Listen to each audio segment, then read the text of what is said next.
When you need a bike for the trail, is it going to be cross country or is it going to be all mountain?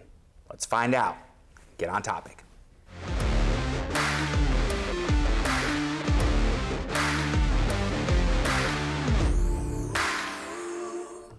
Hey everybody, it's Thomas with Get Out Arizona, and you are watching another great episode of Toolbox Topic Bike Showcase Head to Head. Joined once again by my co-host Brandon Van Leuven. Brandon, how the hell are you? Doing good. I can't even blame it on lack of coffee because I quit coffee a while ago. So once again, Trek Bicycle Store, West Phoenix in Goodyear, Arizona. It's where the cool kids hang out, and me, as always. Nothing has changed. Before we get started though, I do want to mention that these bike showcases, we use them as just kind of like a blanket. Here's the difference. Here's who we think these bikes are for, the riders, the ride style, terrain, and everything. If you have any additional questions, if there's something that we missed, please comment down in the comment section or ask down in the comment section. I'll get to every question. I'll get to every comment. If not right away, within a couple, 2-3 hours. We got a lot of other stuff going on, but I won't forget you. Just want to let you guys know, if you take the time to comment, I will take the time to respond. So, on that note, Brandon, we have a Toyota RAV4, all trail. I don't like that comparison. Not all trail, that's all cross right. country. I know you don't. And then we have the Toyota Tacoma and the Trek Fuel EX. This is the Top Fuel, by the way. Now, this is the Top Fuel 7. This is the Fuel EX7. Couple of sevens, which is a nice little head-to-head. Yep, evenly matched. $36.29. $36.99, so price is right there as well. Component spec is almost spot on. Yep. The same. It's a matter of what bike is going to be best for you. And that's what we're going to figure out today, hopefully. You know, you never know. These things are just kind of just us talking to hear ourselves talk. For the most part. No, I'm joking, guys. So, well, on these, should we start forward and work our way back? Because for the most part, other than a subtle differences in geometry and travel, they're going to be identical. Pretty darn close. Pretty darn close, yes. Pretty darn close. Yes, that's fair. Both running a RockShox 35, except this has 120, and this has 140. 150 in the front. 150 in the front. No knock block. Yes. Knock block removal video is going to be up top in a card. This one still has the knock block. We still have a straight shot down tube on this one. Not a fan of that, but that's okay. We are going to have SLX shifters, hydraulic brakes, 4-piston. This is kind of they're 4-piston, kind of a new brake that we're seeing stock on these. These are made by TRP.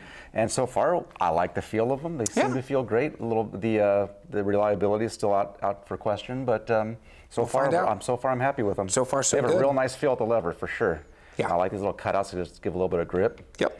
Just enough. That's a lot about brakes, but just to know they're new, and so far they seem pretty good. Right. Now, as we come down, geometry is going to be a little bit different. This being more of an all-trail bike, and this be considered, or a cross-country bike, and this being considered the all-mountain bike. That's how Trek markets them. Right. Sure. And these are going to be the newest gens, by the way. Whatever gen I'm going to have right here, because this is what the Gen 6 on the field. I think it's Gen 5. Is it Gen 5? God, Trek, thanks for screwing us. It'll be here, along with the weight. They're new. You're going to see the weight. They're new. For people that are concerned how much their bike weighs, even though it really doesn't matter, in my opinion. So, they both have storage compartments for your flask and your hashish. Now, when it comes to the rear shock, we're going to see the same Fox float. But this one is going to have 120, where this is going to have 140. Perfect. But both of these are upgradable if you so desire. You can swap these out.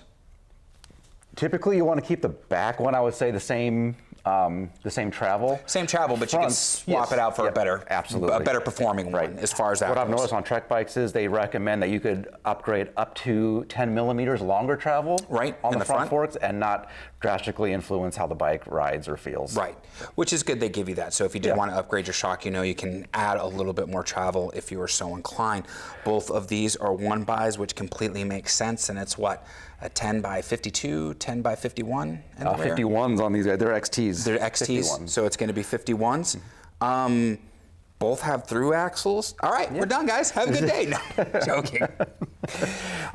So as far as being equipped, they are about as evenly matched as our Checkpoint and Domani head-to-head that we did just a couple weeks ago. this is just really what it's about now. It comes down to what you're going to ride. Again, just like that head-to-head. Right. Brandon, lay it on me. It's great just to consider this bike just a little more efficient, a little bit lighter, a little bit kind of like your Amando's, a little bit snappier handling than the Domani is.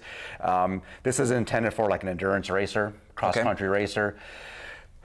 It's weird that now we're considering 120 millimeters a race bike. I wouldn't have a few years ago. And I still kind of don't. I still like that around 100, 110 millimeter a race platform. But now I'm going to coin a phrase that you hate. It's down country.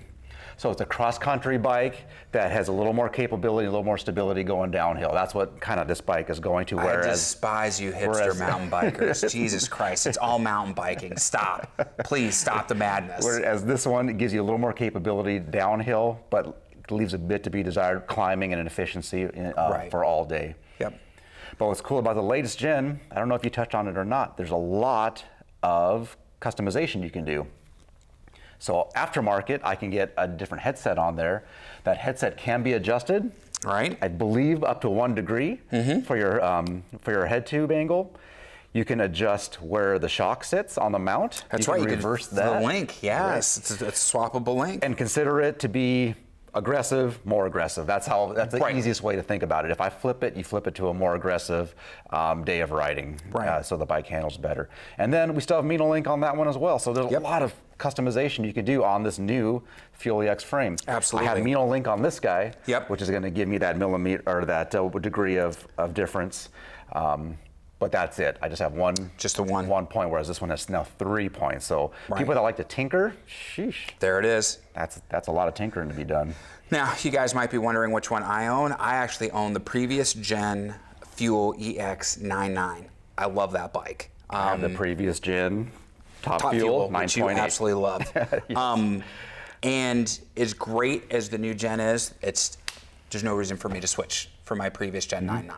So if that bike's rad still. Yeah, completely rad. Are you kidding me? So if you have a previous Gen Fuel or Top Fuel, don't be swayed by marketing, guys. All right? Keep those bikes until you break the frame. Keep those bikes. There's no need. Go buy a Slash or something, a Super Caliber or something like that. Something different that you don't already own. But these bikes, the previous gen, are still top-notch in my opinion. Me too. If you are looking to upgrade, say, from a Marlin or something along those lines, then yes, these are 2 bikes that you can look at, depending on what kind of riding that you're wanting to progress to. And if you have something that might be in the 5, 6, 7-year-old mark, then sure. You know, a lot has changed as far as technology and frame geometry and that goes. But between the last 2 generations, there's no need to upgrade. Stick with what you have. You know, go wireless, go SRAM access. You know, treat yourself. You know, new pair of shoes or pedals or something like that. Yeah. So, God, Brandon, I really don't know what else to say as far as that goes. I mean, you covered as far as the riding styles, what it's for. I can tell you guys right now, I put my fuel through everything. These guys have been maintaining my bike, what, for 6 years now, 5 years, something like that? Yeah. Ridiculous how I ride my bikes, and I don't succumb to any down trail or whatever their kids are. They're probably pickleball players. That's who started that phrase, is pickleball players. Jeez. Right? Maybe. It's just mountain biking, guys. That's it. Go out on the trail and have fun. It's mountain biking. So, but I put my bikes through everything. And I'm telling you right now, the fuel has never let me down. But Brandon also knows I have Top Fuel on my radar because I have a sickness. And I will probably ride this like I stole it in ways it was never meant to be ridden. But that's just me. I have a shaved head and tattoos. I use a camera for a living, so what do I know as far as that goes? Brandon, anything else you want to add before someone comments that we're just chammering on for no reason? Nope, I think we made it clear who these bikes are for. I hope we did. And if we didn't, then just ask down below. We'll let you know. We'll give you our additional opinion. So, on that note, like, subscribe, bell notification. Guys, seriously, it's the trifecta. It helps out the channel, it helps out the video. Link to Trek Bicycle Store West Phoenix is going to be down below. If you have any questions, follow that link, give Brandon and his team a call. They'll be more than happy to help you out with whatever you need. Instagram, Facebook, TikTok, the devil's work, but it's necessary to get the word out for Get Out Arizona. Follow us there, day-to-day affairs, group hikes, group rides. It's a lot of fun. We're interactive and we love sharing our adventures with you. The other links are affiliate links, which help us out with a small commission every time you make a purchase for coffee, park passes, gas money, the other trifecta that we enjoy so much around here. So, at that note, what do we say? Be kind to yourself and others, be amazing stewards on that trail, and we have to ask, what are you waiting for? Get out, Arizona. Yeah. We'll see you on that next adventure. Take care, everybody. Brandon, we'll see you next week, man. Bye.